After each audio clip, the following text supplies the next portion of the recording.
길들여지지 않은 야생마는 매우 거친 성격을 가지고 있는 것으로 잘 알려져 있습니다. 수컷들끼리 싸울 때 앞발을 들고 서로 펀치를 주고받는 것처럼 가공할 힘으로 내려 찍는가 하면 뒷다리로 차게 될 때 그것을 잘못 맞으면 사람 같은 경우에는 죽게 되죠. 또 이빨로 때로는 물기도 하는데 이 근육을 끊을 수 있을 정도의 악력을 야생마가 갖고 있다고 합니다. 후각과 시각이 발달해서 멀리서부터 벌써 다른 수컷이 오면 그것을 알아차리고 준비를 하는 이런 능력도 가지고 있어서 사람이 길들이기가 매우 어렵습니다. 고삐로 묶는다든지 사람들이 억지로 끌고 간다고 해도 쉽게 길들여지지 않는 것이죠.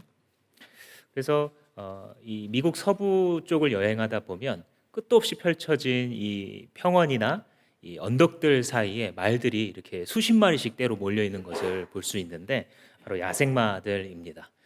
미국이 초기에 이 개척을 해 나가면서 서부를 개척할 때에 말들을 길들이는 이런 여러 가지 방법들이 나타났는데 그 중에서 아주 오랫동안 전통적으로 쓰이는 방법이 있습니다. 그것은 바로 이 말에게 당나귀를 같이 묶어주는 겁니다.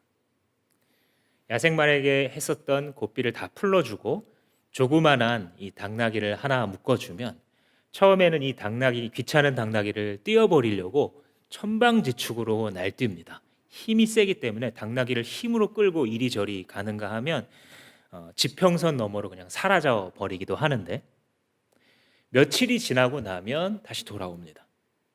다시 돌아올 때는 대부분의 경우 당나귀가 앞장을 서고 뒤에서 말이 고분고분 따라오는 모습을 보여준다고 하죠. 왜 그러냐면 아무리 힘이 센 야생마라 할지라도 처음에는 자기가 힘이 세니까 당나귀를 마음대로 끌 수 있는 것처럼 여겨지고 일로 갔다가 절로 갔다고 해도 결국에는 몇 걸음도 못 뛰어서 이 성가시게 자기의 목에 메어져 있는 이 당나귀를 어찌 해버릴 수 없는 것이죠. 그래서 시간이 흐르면서 힘이 결국은 빠지고 의지가 꺾여서 결국은 길들여지게 된다라는 것입니다. 어찌 보면 우리의 살아가는 삶이라는 것이 이와 같아서 자기의 힘으로 일로 뛰었다가 절로 뛰었다가 이렇게 내가 이루어 보겠더니 어떤 청운의 꿈을 품고 젊을 때 막 달려가기도 하고 또 자기가 승승장구하는 것처럼 느껴지는 그 시기에는 또 힘으로 막 많은 것들을 자기가 이끌고 가면서 개척하고 있는 것처럼 느껴지기도 합니다. 그러면서 자기의 고집을 꺾지 않고 그냥 자기가 판단하는 인생은 이런 거야 라고 하는 대로 걸어가죠. 그리고 누가 말을 해도 듣지 않습니다. 왜냐하면 나는 이렇게 생겼고 이렇게 살은 사람이야. 내 방식대로 살 거야 라고 고집하면서 뛰어가기 때문이시죠. 언제까지? 하나님의 손에 붙잡히기까지. 야곱은 이 32장 언저리에서 어찌 보면 자기의 방식대로 자기의 지혜대로 자기의 계략대로 천박지축으로 날뛰다가 결국은 하나님께 붙잡혀서 그 앞에 굴복하는 사람, 하나님의 사람으로 이렇게 변화되는 스토리들이 펼쳐지고 있습니다. 오늘 읽은 32장도 마찬가지입니다. 결국은 하나님 앞에 돌아와 그 앞에 무릎을 꿇는 그런 장면이 나타나고 있는 것이죠. 배경은 여러분들 큐티하신 것처럼 야곱이 삼촌 라반의 집에서 20년 동안 일하다가 거기서 사기도 당하고 별 고생을 다 하다가 이제 20년이 지나서 아버지 집인 이삭을 향해 이삭의 집을 향해서 다시 돌아오는 것이죠. 오늘날로 말하자면 저기 터키 남동부 끝자락에 하란이 있는데 거기서 이렇게 쭉 내려오게 되면 갈릴리 호수가 있고 지나가면 또 사해에 이르게 되는데 그 사해에서 요단강을 건너면 이삭이 살고 있는 그 가나안 땅에 나오게 되는 것이죠. 근데 이렇게 쭉 내려오다가 생각이 나는 겁니다. 한 가지 캥기는 일이 있어요. 그것은 바로 형에서입니다. 20년 전에 이 야곱 이놈 내가 죽여버리고 말겠어 라고 하는 아주 분노와 살기 등등했었던 이 형의 말을 듣고 엄마의 귀띔을 따라 자기가 지금 도망쳤었는데 이제 20년의 세월이 흘렀지만 과연 그 형이 화를 풀었을지 나를 마음으로 용서하는 마음이 있을지 혹은 아직도 그 살기가 등등할지에 대해서 그는 알지 못했고 잠재적으로 큰 위험이 될 수 있다는 것이 생각이 났겠죠. 그래서 직면하기로 합니다. 이것을 그냥 묵혀두고 가나안 땅에 가봤자 형이 거기서도 소식을 듣고 나를 해코지하려면 얼마든지 할 수 있겠구나라는 데 생각이 미친 것이죠. 그래서 이 3절부터 보시면 심부름꾼을 보내서 형 에서에게 안부를 전하게 만들어요. 그래서 형한테 형님 제가 이렇게 떠났다가 지금은 하나님의 복으로 이렇게 큰 식솔이 되었고 다시 이제 아버지 집으로 돌아가는데 형님 날 너그럽게 봐주셨으면 좋겠습니다라고 인사를 하게 되죠. 근데 이제 정중한 인사의 형식이지만 사실 야곱에게 더 중요한 건 뭐냐면 동태를 살피는 겁니다.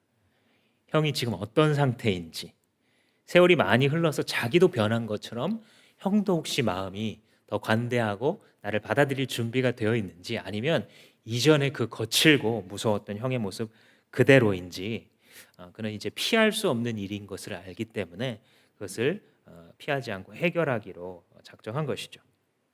그래서 이 신부꾼들이 가서 말씀을 전하고 6절 말씀에 돌아와서 전가를 이렇게 전하죠. 주인 어른의 형님인 에서 어른께 다녀왔는데 지금 부하 400명을 거느리고 이리로 오고 있습니다. 오늘 세번역 성경은 이걸 의역해서 당신을 치려고 오고 있습니다 이렇게 했는데 치려고라는 말은 없고요. 그냥 만나러 오고 있다라고 말합니다. 근데 이제 문맥이 그렇게 보이니까 해석을 그렇게 해놓은 것이죠. 여러분 한번 생각해 보세요. 형님 저를 좀 너그럽게 용서해 주세요 이런 메시지를 보냈어요. 그러면 형이 둘 중에 하나죠. 나 그놈 보기 싫다. 아니면 그래 한번 보자. 오거나 아니면 머물거나 둘 중에 하나인데 온대요 일단.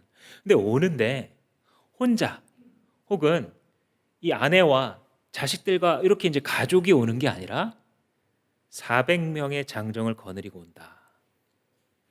여러분 어떤 생각이 드시겠습니까? 여러분과 원한 관계에 들었던 사람이 한번 잠깐 커피숍에서 보죠 하는데 40명을 뒤에 거느리고 커피숍에 나타나면 어떤 생각이 드시겠습니까? 생명의 위협이 느껴지겠죠. 야곱이 그랬던 겁니다. 7절 말씀에 보면 너무나 두렵고 걱정이 됐대요. 두려움이 그의 영혼을 엄습하는 순간이죠. 우리가 살아가다 보면 이런 순간들을 만납니다. 그죠? 어떤 사람이 두렵기도 하고요. 지금 이 설마 했는데 정말로 닥쳐오고 있는 이 위기, 그것이 우리의 마음을 무너뜨릴 때도 있죠. 야곱은 두려움을 느끼면서 자기가 할 수 있는 일을 합니다. 두 패로 나누어서 혹시라도 한 패를 형이 치면 그걸 보고 적대적이구나 그래서 도망치자 이런 이제 작전입니다. 이런 자기 전략을 짜는 게 나쁜 건 아니에요. 그죠? 하나님의 사람들이 어떤 두려운 현실을 마주하고 있을 때 위기를 느꼈을 때 거기에 대비를 하거나 본인이 이 세상에서 갈고 닦은 어떤 지식과 식견 혹은 도움을 얻을 수 있는 사람에게 손을 내미는 게 잘못은 아닙니다. 근데 문제는 뭐냐면 거기서 끝난다는 거예요. 보통 사람들은 거기서 그냥 끝나요. 물론 이제 기도한다고는 하죠. 그리고 뭐 이거 좀 기도해 주세요라고 말할 수는 있겠습니다만 이 사람은 실제로 어디에 목숨을 거냐면 자기 전략에 목숨을 걸어요. 보통 그래서 위기와 두려움이 찾아오는데도 불구하고 아무것도 얻을 것이 없는 시기를 지나가게 되는 거죠. 그래서 야곱이 자기가 할 수 있는 일을 아주 디테일하게 했다. 이게 이제 33장에 뒤로 가서 기록이 돼 있습니다. 두 때가 아니라 세 때, 네 때로 나누죠. 그래서 맨 뒤에 자기가 위치해서 따라가는 야곱다운 이런 전략을 쓰고 있습니다. 근데 그 33장이 나오기 전에 32장에 야곱이 했던 두 가지 반응이 기록되어 있는데 하나는 야곱이 기도했다. 다른 하나는 야곱이 씨름했다. 이 두 가지예요. 그리고 그 두 가지는 별개가 아니라 하나입니다. 오늘 본문은 그 앞선 것 이 야곱이 기도했다라는 것을 보여주고 있는데 참 많이 변했다라는 걸 알 수 있어요. 이 기도를 한번 읽어보시면. 야곱이 본래부터 그런 사람이었냐? 그렇지는 않았던 것 같아요. 물론 이삭 집안에서 태어났기 때문에 하나님을 안 믿지는 않아요. 믿어요. 그러니까 우리로 말하자면 교회를 안 다니냐 하면 다녀요. 신앙생활 안 해요. 합니다. 그런데 위기와 어떤 기회 이런 것들이 막 왔다 갔다 할 때 그가 하나님의 뜻을 구하냐 하면 우리가 잘 읽어본 것처럼 구하지 않아요. 근데 지금 이 순간을 보면 야곱이 위기가 닥쳐왔을 때 무시무시한 두려움이 자기를 엄습하고 있을 때에 무릎 꿇는 사람이 되어 있어요. 그죠? 그리고 그것을 이 창세기 기자가 이렇게 포커스해서 줌인해서 이걸 그 기도 내용까지 지금 기록을 해주고 있는 겁니다. 무엇입니까? 야생마처럼 제 멋대로 자기 생긴 대로 자기 혈기대로 살아가던 이 야곱이 이제는 하나님께서 붙잡으셨기 때문에 결국 하나님이 원하는 모습대로 빚어지고 있다. 이걸 말하고 싶은 거예요. 지금 성경이. 그러니까 참 고집이 세면 셀수록 센 연단을 받죠. 그렇죠? 여러분 하나님 앞에서 살아가는 우리의 인생이 게임이 아니라 실전이잖아요. 영적인 것도 실전이거든요. 내 멋대로 살 거예요. 난 그냥 이렇게 생겨서 몰라 모르겠고 난 그냥 이렇게 살 거야. 신앙생활 모르겠고 난 그냥 이 정도 할 거야. 세면 쓸수록 자기 방식을 주장하면 주장할수록 야곱과 같이 더 센, 더 험한 연단을 받게 되는 것이 사실이죠.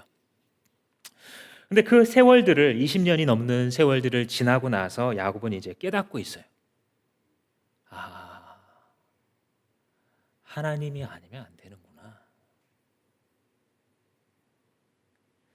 내가 이렇게 재치도 부려보고 이렇게 꾀도 부려보고 이런 전략도 짜보고 이런 작전도 실행해 보는데 하나님 당신이 아니면 나 안 되는 사람입니다.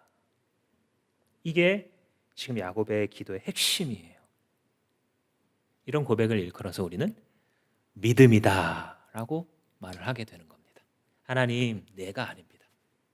당신이 아니고서는 나는 안 되는 사람입니다.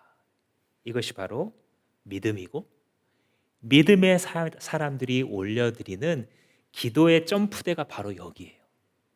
주님이 아니면 나는 아무것도 할 수 없습니다.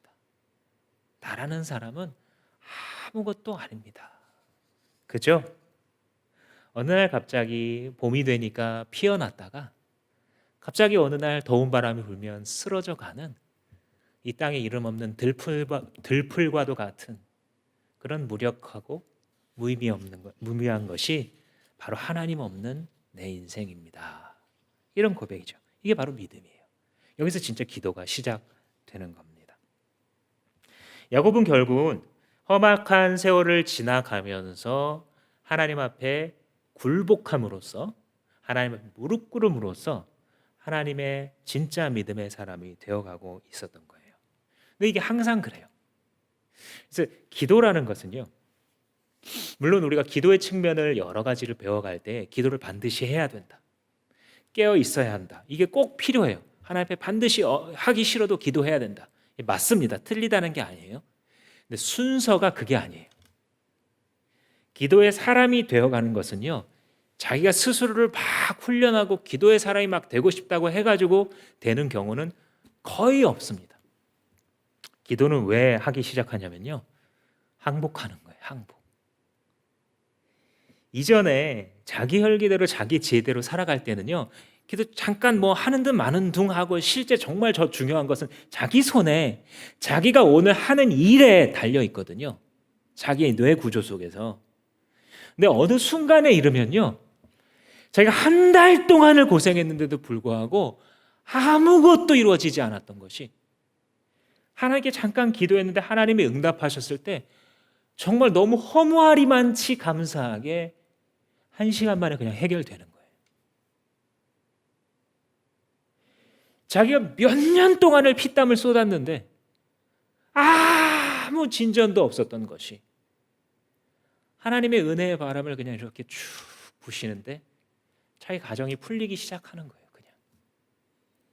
그냥 너무 우연인 것처럼 지지난주에 다 같이 기도했는데 그냥 열리기 시작하는 거예요. 그 순간 마음으로부터 주님 앞에 그냥 무릎 꿇고 항복하는 거죠. 하나님, 당신은 크신 하나님이십니다. 주님을 떠나 내가 무슨 일을 할 수 있고, 주님을 떠나 내가 무슨 업적을 이 땅에서 이룰 수 있습니까?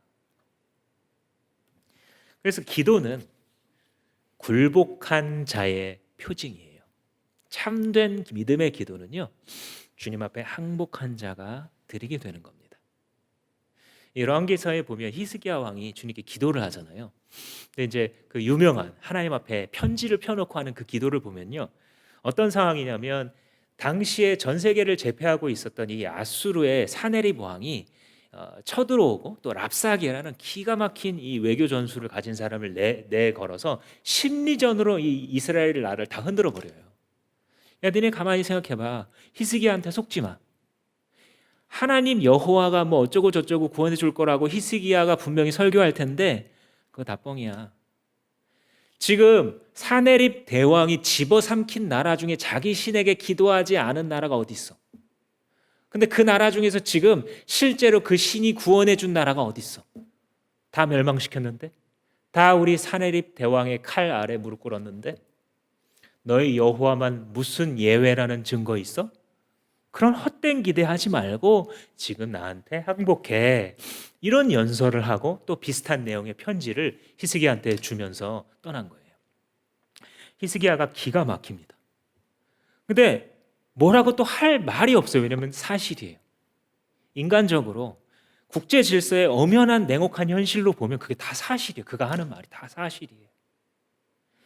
우리나라가 열강에 둘러싸여서 나라가 집어삼킴을 당했었던 120여 년 전의 상황과 어쩌면 비슷하게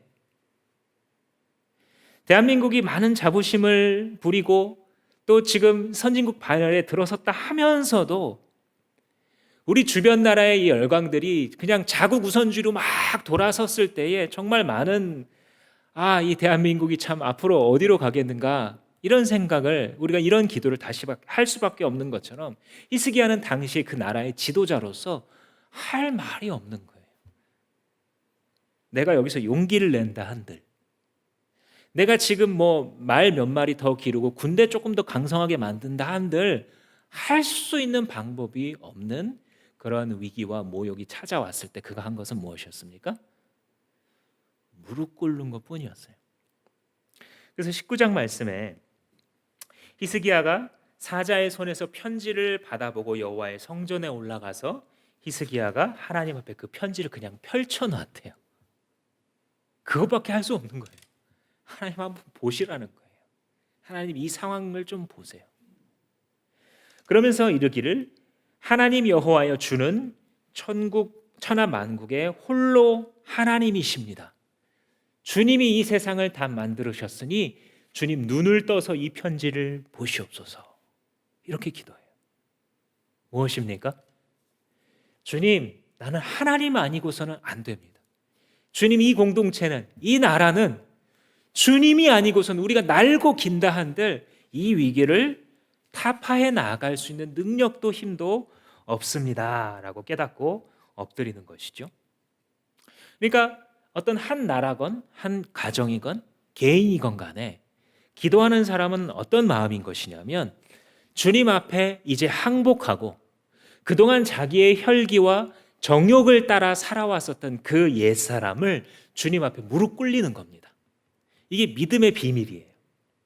그래서 내가 나를 뭔가 만들어가면서 기도의 어떤 용사와 기도하면 불이 내려오는 이런 사람으로 변신되는 것이 아니라 나는 어쩔 수 없는 죄의 본성을 따라 그냥 살아가요.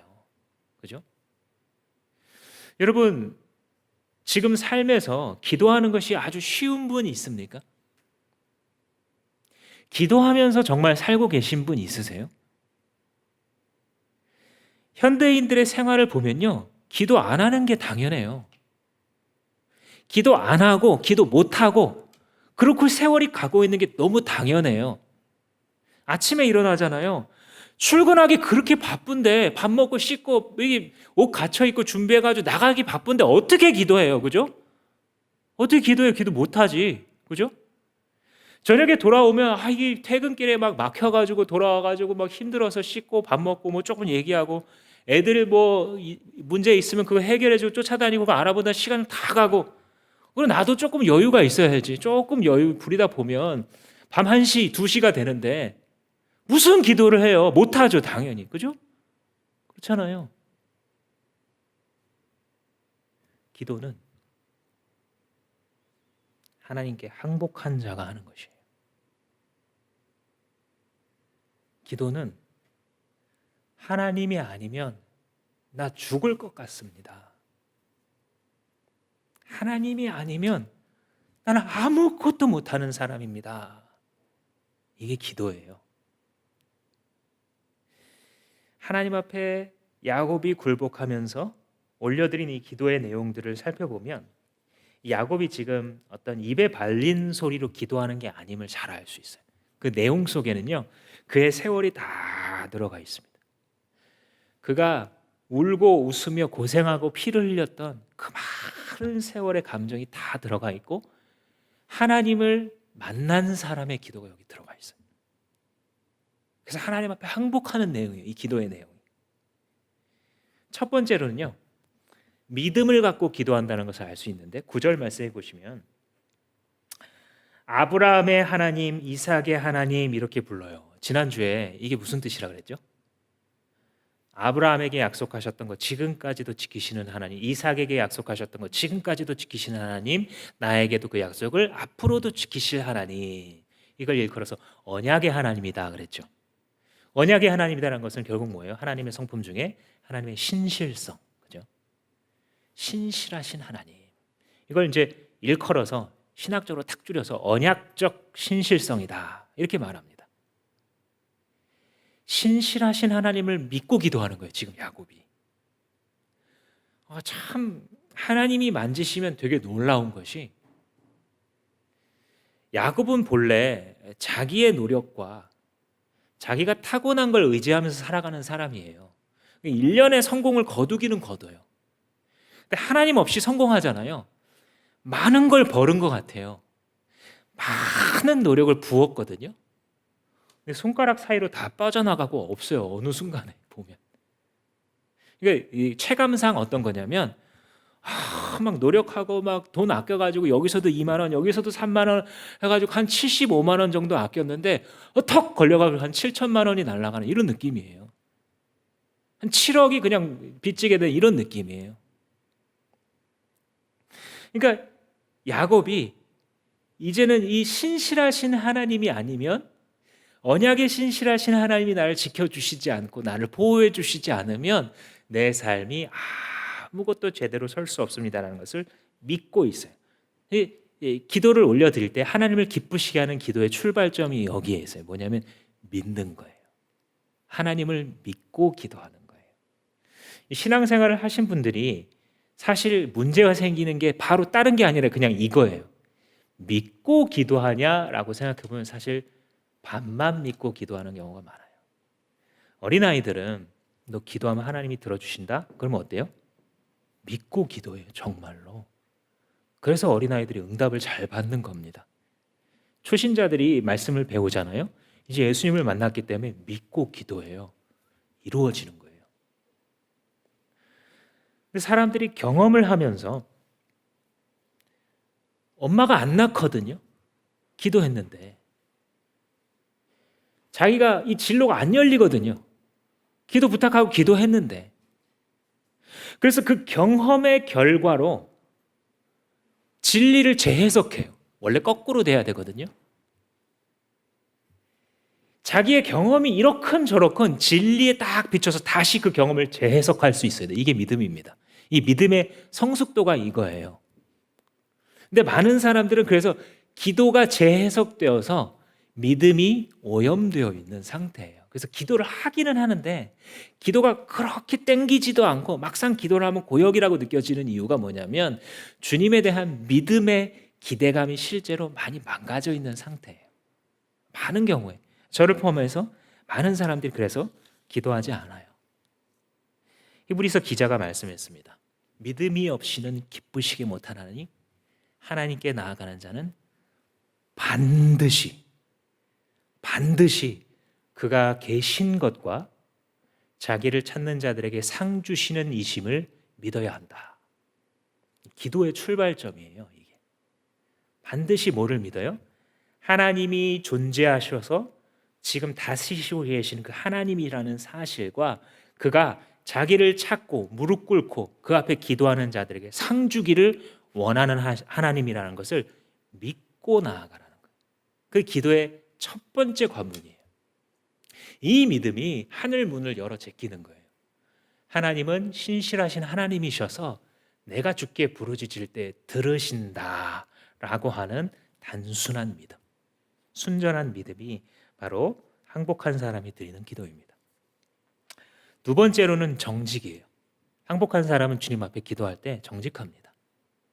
10절 말씀에 주님, 저에게 지금까지 베풀어 주신 이 은총과 신실을 저는 감히 받을 자격이 없습니다. 그런데도 주님께서 빈손으로 요단강 건넜던 나를 이와 같이 두 때나 이루도록 다시 요단강 건너올 때에 부어 주셨군요. 라고 고백을 해요. 이 속에 이제 야곱의 인생의 고백이 들어가 있는 거죠. 하나님 앞에 정직한 순간이에요. 주님, 제가 얼룩이, 전박이 이런 전략 막 쓰고 팥죽이 어떻고 많은 걸 써서 내가 올라가는 건 줄 알았는데 하나님 세월을 지나고 보니까 20년이 지나가면서 내가 계속 실험해 보니까 주님이 약속하신 대로 은총을 부어 주었기에 내가 이렇게 됐지 저는 이런 걸 이룰 자격이 없는 사람이에요. 솔직한 고백이죠. 하나님 앞에 무릎 꿇림을 받은 사람들은 정직하게 기도해요. 하나님 앞에 자기의 속에 있는 것, 기도 시간에 주님께서 깨닫게 하시는 나의 모습, 사람들 앞에 그렇게 옹졸하게 굴었었던 나의 교만과 나의 모든 어두움들, 하나님보다 세상을 너무 좋아했던 육신의 정욕의 노예가 됐던 많은 순간들, 그리고 그것의 덧없음과 지겨움에 대하여 주님 앞에 정직하게 고백합니다. 시편 기자가 그래서 51편에 이렇게 말했죠. 하나님이 구하시는 제사는 상한 심령이다. 그가 통회하고 자복할 때 하나님이 멸시하지 않으시겠다라고 말해요. 그러니까 하나님의 에피소드 중에서 클라이막스가 뭐냐면요, 상한 심령으로 돌아올 때예요. 자기의 양이. 하나님이 많은 일들을 하세요. 그런데 잃어버린 양이 돌아올 때처럼 하나님이 기뻐하시는 장면이 별로 없다라는 거예요. 이 드라마도 이렇게 막 시즌 1, 시즌 2 막 그러면서 특히 재미있는 이 부분이 있잖아요. 엄청난 갈등과 앞에 어떻게 될 거다 복선을 깔아놓고 했는데 거기서 이게 이 절정에 이르면서 클라이막스에서 기가 막힌 이 해결을 해 나갈 때 그 카타르시스와 재미, 그죠? 근데 하나님께는 그 절정이 무엇이냐면요, 당신이 정직하게 통회하며 자복하여 하나님 앞에 돌아와 항복할 때 저는 그렇게 기뻐하신다는 거예요.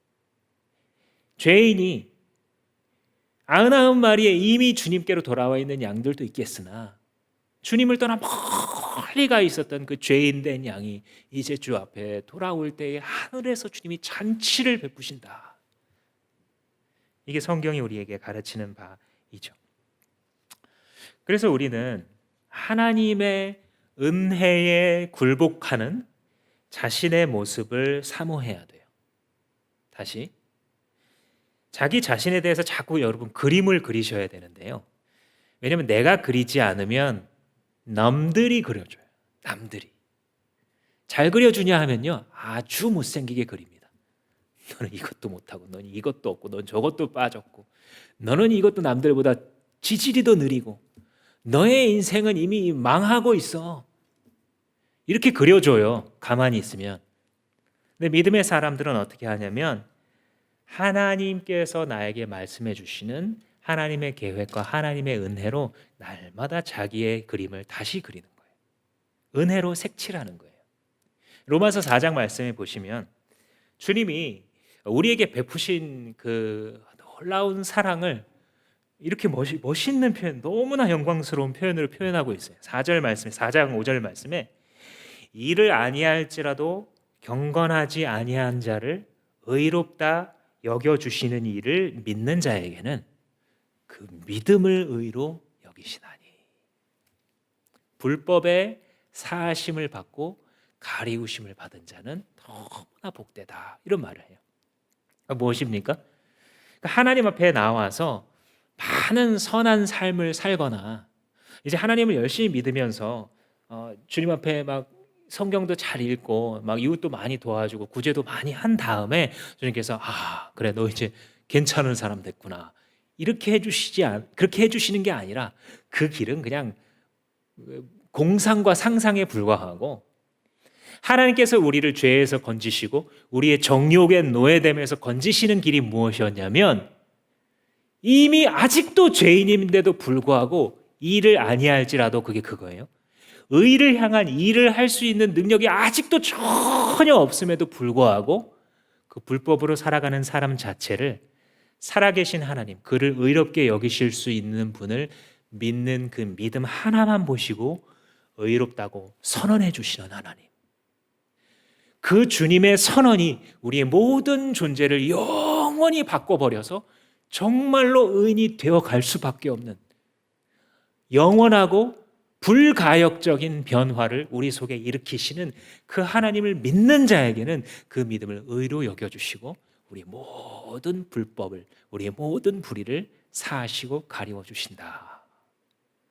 너무 아름다운 은혜의 복을 받은 사람에 대한 묘사죠. 그래서 이 하나님 앞에 항복하는 사람은 믿음으로 나아가면서 정직하게 자신의 덧없음과 하나님의 은혜를 고백하는 이런 기도를 올려드리게 되는 겁니다. 그 다음에 이제 자기의 바람을 주 앞에 얘기해요. 11절 말씀에 주님 부디 저를 형님의 손에서 건져주시고 구원해 주세요. 저는 너무너무 두렵습니다. 그죠? 그러니까 이 연결되는 걸 아시겠죠? 주님 앞에 항복하고 주님을 믿었기 때문에 주님 이 상황에서 건져주실 분은 당신밖에 없다라는 거예요. 그 바람을 간절하게 주님 앞에 이야기하죠. 그러면서 12절 말씀해 보시면 말씀의 근거에서 기도해요. 주님 말씀하시기를 나에게 은혜를 베푸셔서 내 씨를 바다의 모래처럼 많게 하겠다고 이미 약속하셨지요. 그 약속대로 이루어 주십시오. 우리 기도 속에서 이게 어떻게 경험되냐면요. 주님께 이제 기도할 때는 여전히 천방지축인 나이기 때문에 그냥 내 멋대로 기도합니다. 근데 그래도 안 하는 것보다 나아요. 기도하세요. 천방지축으로 막 기도하다 보면 주님이 응답을 해주시면서 내 눈을 조금씩 열어주세요. 하나님 살아계시네. 우연인 줄 알았는데 자꾸 기도하면 이루어지는 게 자꾸 반복이 되네. 지난번에 이 목장에서 기도해 자꾸 반복이 되네. 이 총목자 모임을 할 때 제가 뭘 하고 있냐면 지금 막 줌으로밖에 모일 수 없어서 너무 안타까운데도 그냥 하고 있어요. 지난달에 기도했었던 것, 지지난달에 기도했었던 것의 결과의 일부를 제가 그 달 총목자 모임을 할 때 이렇게 그냥 그 기록을 보여드려요. 계속 응답하시는 거예요. 어떤 느낌이 드냐면 이 리스트에 올라간 거 다 응답될 때까지 주님 계속 일하시겠구나 이런 느낌이 들 정도예요. 주님께서 기도에 응답하시고 살아계시다는 것을 보여주시면 주실수록 우리의 생각이 자꾸 주님께로 속하게 되고요. 그러다 보면 주님 앞에 내가 기도를 하는데 나의 입술을 주님께서 이렇게 바꿔주세요. 그래서 기도를 주님의 말씀과 합하는 방식으로 내 입술 속에서 기도가 나오는데 그 기도가 나올 때 나 스스로 또 이게 너무 감동적인 거예요. 그게 뭔지 아세요? 주님 제가 이런 걸 기도하고 있네요. 주님 앞에. 주님 내가 이런 말을 주님 앞에 드릴 수 있고 이게 내가 주님을 향한 진심이라는 게 너무나 놀랍고 기적입니다. 주님이 바꿔주시지 않았으면 나는 이렇게 기도할 수조차 없는 사람이에요. 이렇게 말씀에 근거한 근거해서 드리는 기도가 되고요. 그런 기도가 가장 강력한 기도입니다. 여러분, 이렇게 기도가 되어가기를, 이렇게 자라가기를 사모하십시오. 근데 재미있는 게 뭔지 아세요? 야곱이 이렇게 믿음의 기도, 주님 앞에 정직하게 자기를 털어놓고 바라는 이런 기도를 드리기 전에 하나님이 응답하고 계셨어요. 오늘 본문 1절 2절을 보세요. 마하나임 나오잖아요. 하나님의 군대다, 하나님의 진영이다. 근데 이게 언제 있었냐면 기도하기 전이에요. 야곱이 이제 막 내려오다가 세일에 있는 형을 좀 만나야 되나 이런 생각을 아마 하면서 하란으로부터 가나안으로 돌아오는 와중에 천사들이 왔다 갔다 하는 걸 야곱이 알아본 거예요. 자, 여기서 문제가 나갑니다. 1번, 천사들이 왔다 갔다 하는 것을 야곱이 우연하게 보았다. 2번, 그것은 우연이 아니라 하나님이 그렇게 하셨다. 뭘까요? 당연하겠죠. 우연이 아니에요. 그건 뭐예요? 하나님이 이미 군대를 야곱 편에서 준비하고 계셔서 야곱을 이미 건져주고 있는 거예요.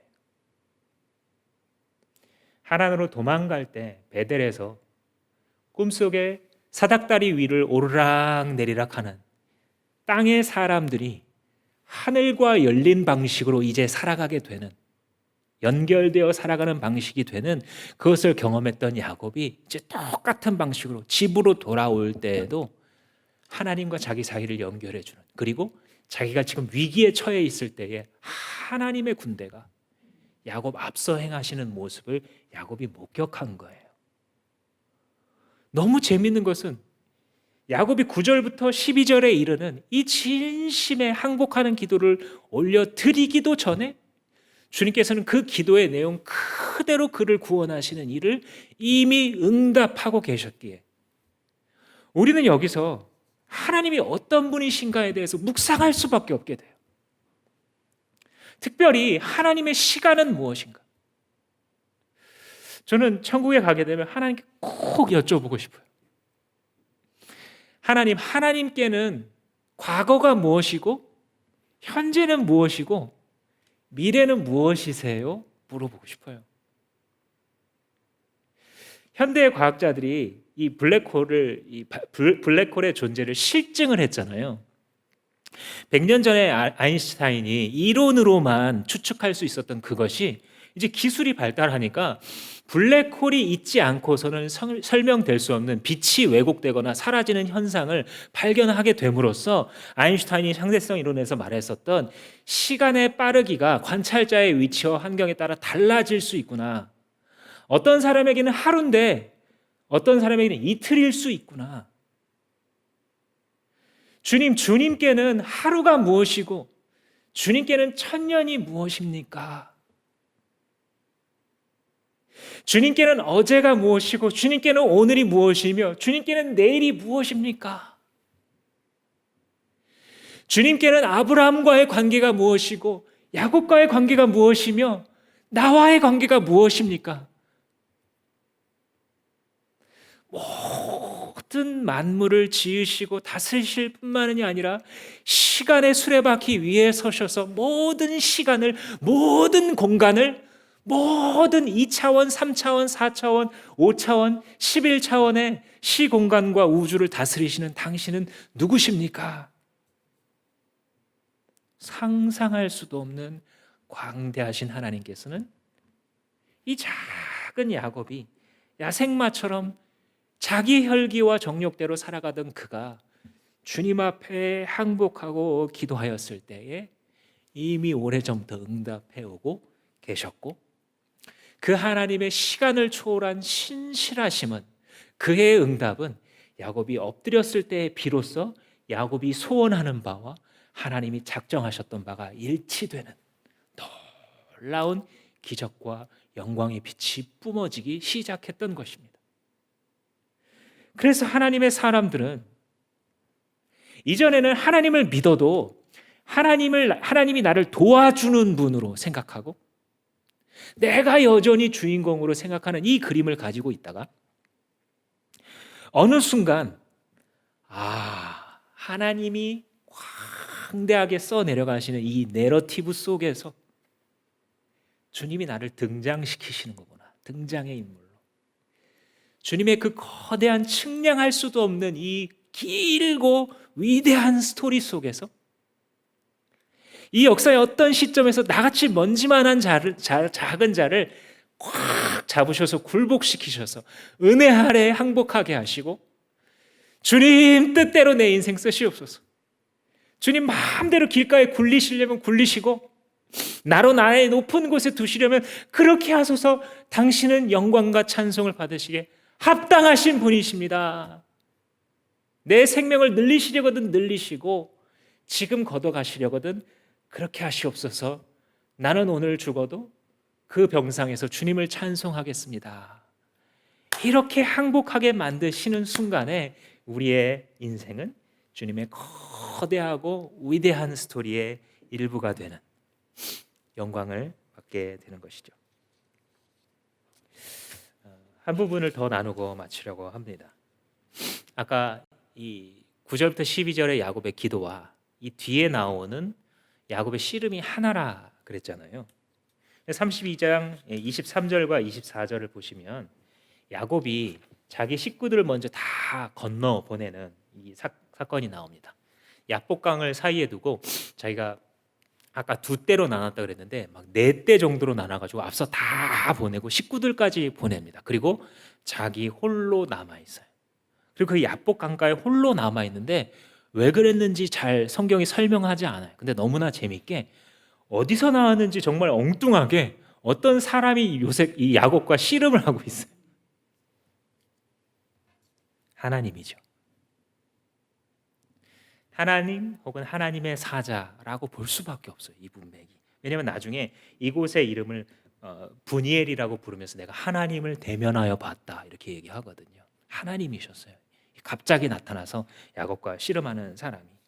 근데 지금 이 장면을 보면 이게 야곱이 이 씨름에서 이겼다라고 기록을 하고 있어요. 너무 재밌는 장면인데요.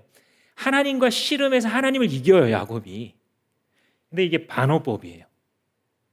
육체적으로 지금 이 씨름을 이긴 걸 수도 있어요.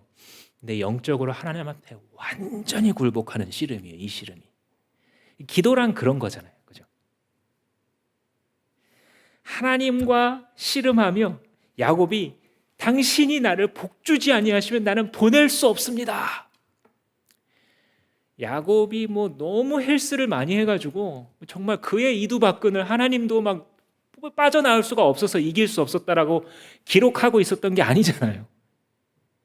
뭐냐면 야곱의 이 간절함을 하나님이 뿌리치시지 못했다는 거예요.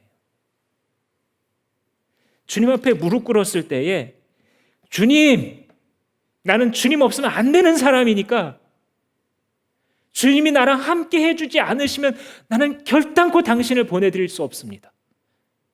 당신이 내게 축복하지 않으시면, 당신이 나와 동행해 주시지 아니하시면 나는 절대로 당신을 놓칠 수 없습니다.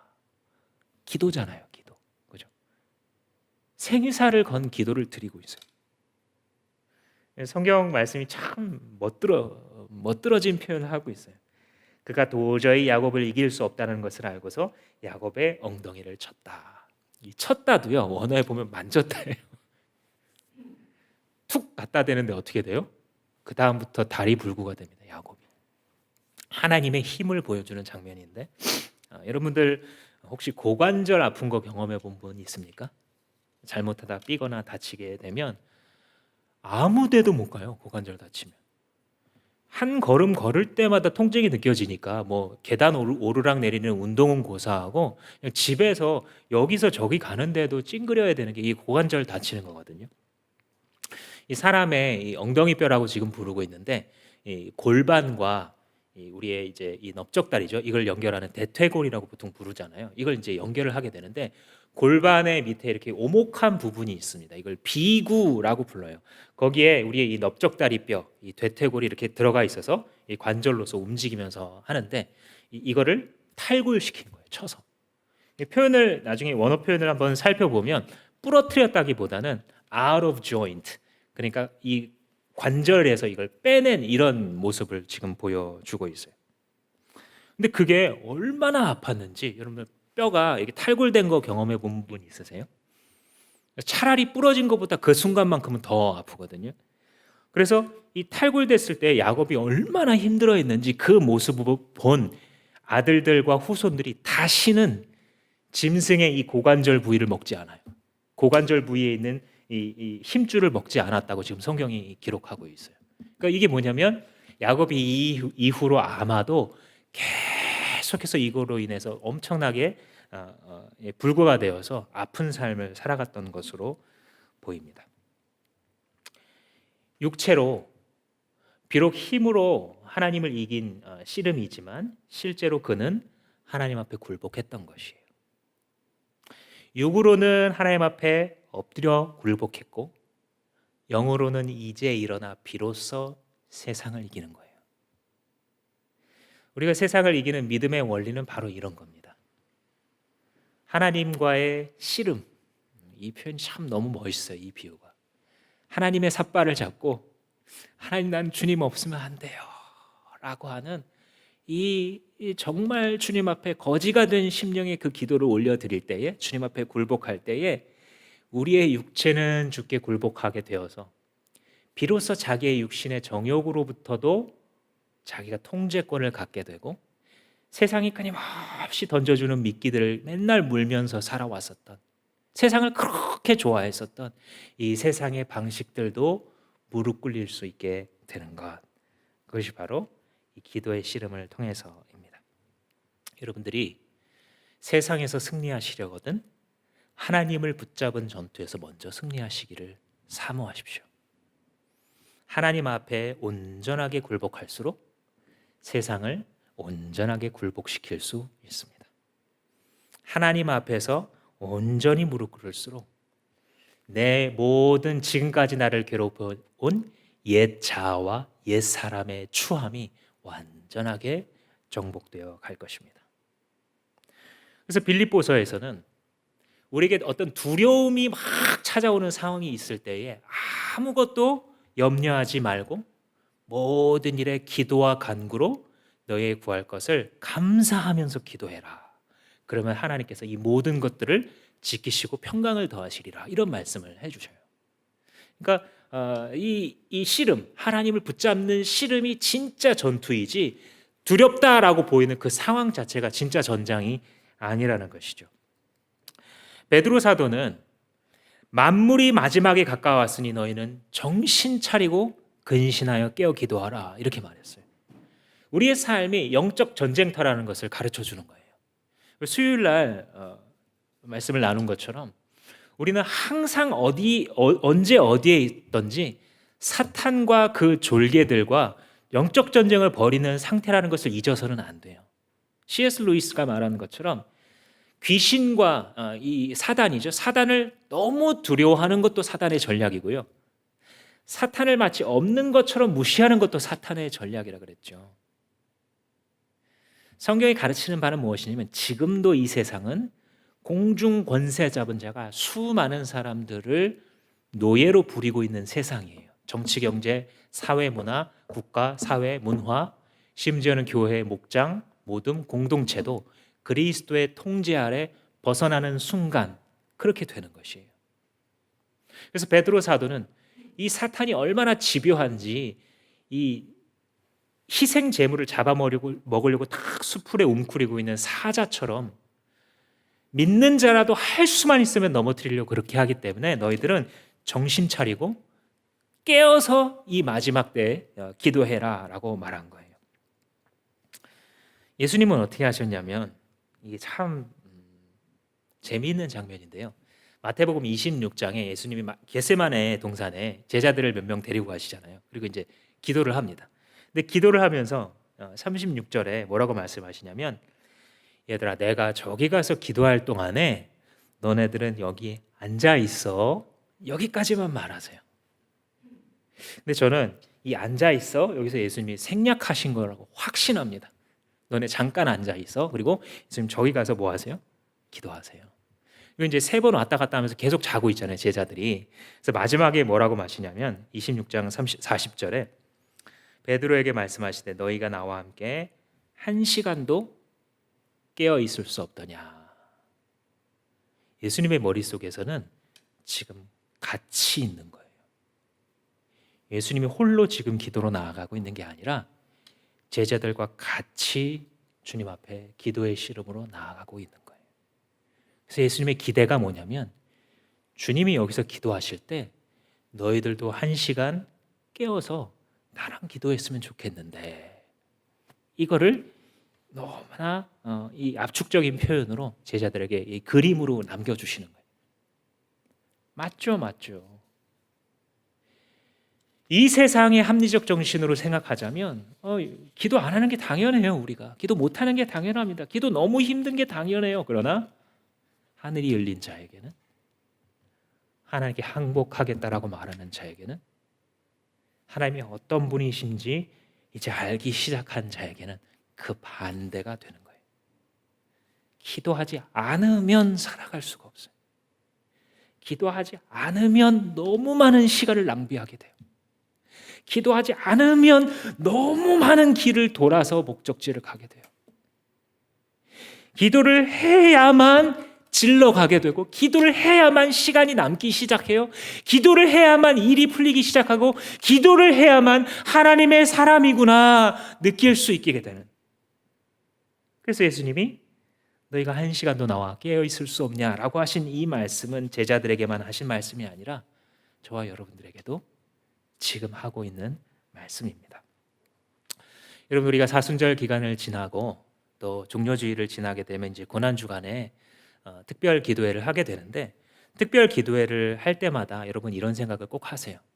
특별 기도회니까 꼭 나가야지, 이런 생각이 중요하지만 또 동시에 특별 기도회를 한다라는 것은 뭐 기도가 뭘 특별해요. 솔직히 말하면 크리스찬에게 있어서 기도가 특별하면 됩니까, 안 됩니까? 안 되잖아요. 그런데 우리의 인간의 게으름과 연약이 있기 때문에 공동체가 그래도 이 시간에는 특별하게 다 같이 한번 참석해보자 라는 마음을 갖게 되면, 우리의 성장 단계가 다 다른 상태에 우리가 있는데 모두가 다 같이 기도하게 되는 큰 이점이 있구나. 그래서 특별자를 붙이는 거예요. 그죠? 이 기간을 지나갈 때에 예수님의 이 말씀을 기억하셨으면 좋겠어요. 야생마처럼 제멋대로 혈기 부리고 마음대로 날뛰던 이 인생을 이제 하나님이 잡아주시는구나. 이제 하나님이 이렇게 부르셔서 컴온, 나에게로 와라. 주님 말씀해 주시는구나. 이 말씀이 아멘으로 마음속에 받아들여지는 분들은 지금 즉시 주님 앞에 항복하겠다고 결단하십시오. 주님, 내가 내 앞으로의 인생 다른 건 잘 모르겠습니다. 진로도 모르겠고 얼만큼 성공할지, 얼만큼 평안할지 그거 잘 모르겠는데 주님, 제가 한 가지는 주 앞에 약속합니다. 저는 주님 앞에 항복합니다. 나의 옛사람의 옛 욕심과 정욕과 재미와 야망을 따라 살아갔던 이 모든 것들을 주님이 나를 붙잡아 주셨기 때문에, 주님이 나를 쳐 주셨기 때문에 주님, 나는 주님 앞에 엎드리는 자가 되겠습니다. 이렇게 고백하십시오. 주 예수 그리스도 안에서 영원하신 피를 흘려 우리에게 영원한 언약을 삼으시고 세워주시고, 그 언약에 따라 하나님께 무릎 꿇은 사람이 되게 하려고, 이제 주님의 나라에 동참하는 자가 되게 하려고 하셨던 그 하나님 앞에 나의 모든 것을 드리십시오. 두려움이 찾아왔습니까?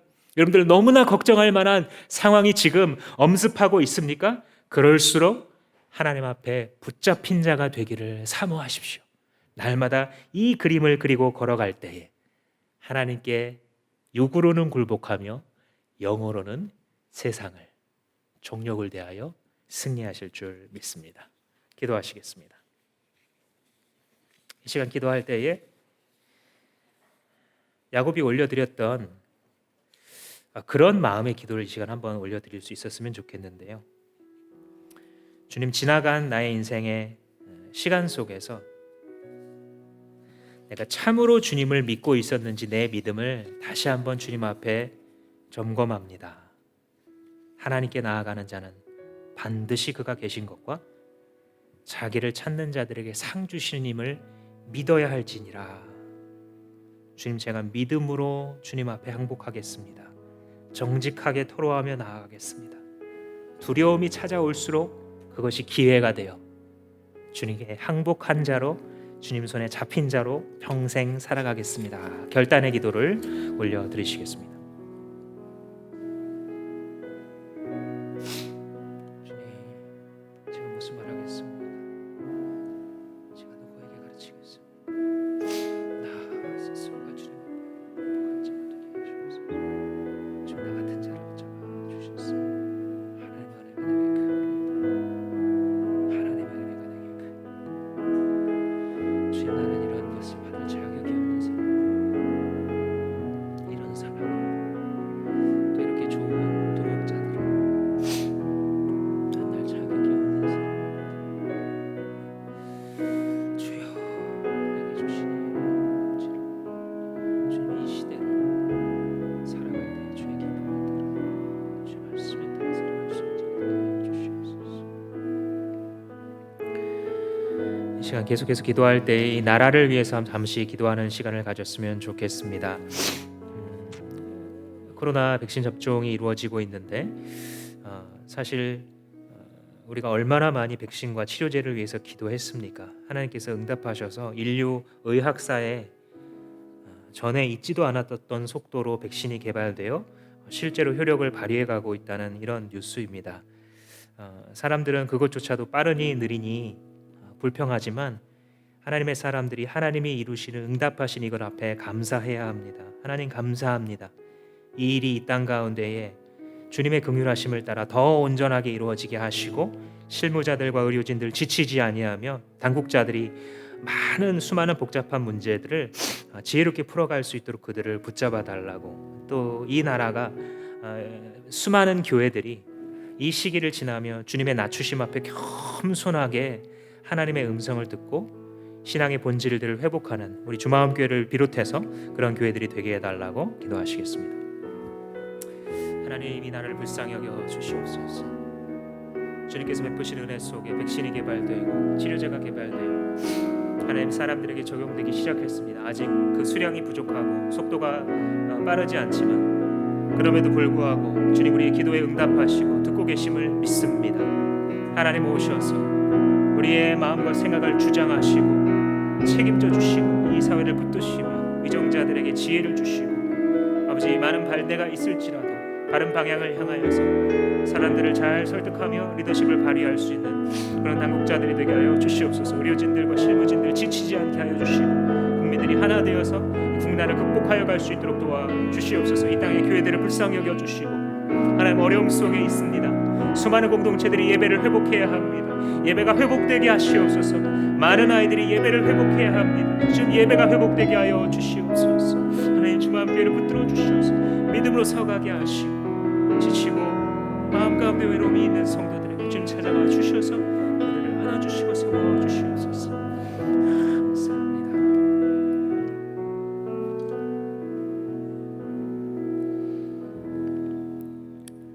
전능하신 하나님, 우리는 당신의 이와 같이 내리시는 복을 받을 자격이 없는 자들입니다.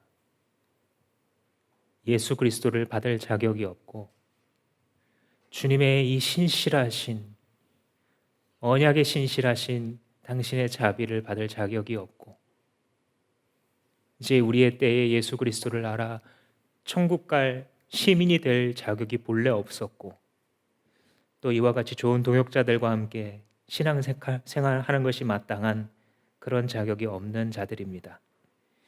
주님, 모든 것을 감사합니다. 내게 일어난 모든 일들을 감사합니다.